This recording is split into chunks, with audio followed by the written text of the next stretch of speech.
bien, chers frères, dans l'Évangile, notre Seigneur proclame: Vous êtes la lumière du monde.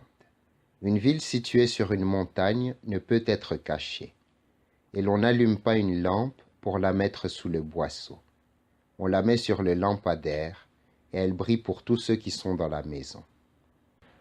Le Seigneur avait appelé ses disciples sel de la terre, parce qu'ils ont relevé, par la saveur de la sagesse céleste, les cœurs affadis par le démon.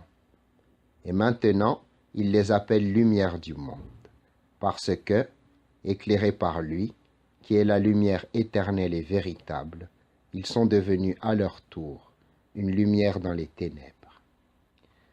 Parce qu'il est lui-même le soleil de justice, il peut aussi appeler ses disciples lumière du monde. C'est par eux, comme prêtres des rayons étincelants, qu'il déverse la lumière de sa connaissance sur la terre entière. En effet, ils ont chassé les ténèbres de l'erreur loin du cœur des hommes, en montrant la lumière de la vérité.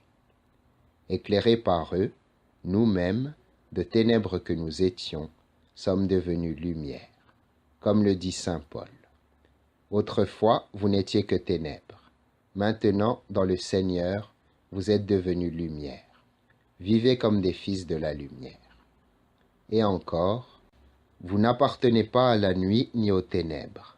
Vous êtes des fils de la lumière, des fils du jour. Saint Jean a eu raison d'affirmer dans sa lettre: Dieu est lumière. Celui qui demeure en Dieu est dans la lumière, comme il est lui-même dans la lumière. Aussi, puisque nous avons la joie d'être délivrés des ténèbres de l'erreur, nous devons vivre dans la lumière, comme des fils de lumière.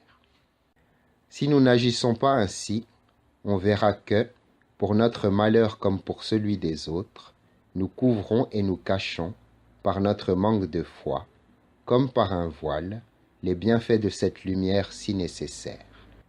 Nous savons, pour l'avoir lu dans l'Évangile, que nous encourons le châtiment mérité par celui qui avait reçu un talent pour gagner le ciel et qui a mieux aimé le cacher que de le confier à la banque.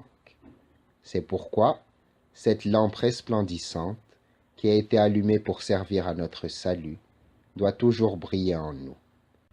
Nous avons en effet la lampe du commandement céleste et de la grâce spirituelle. C'est dont David a témoigné ainsi: Ta parole est une lampe pour mes pas, une lumière pour ma route.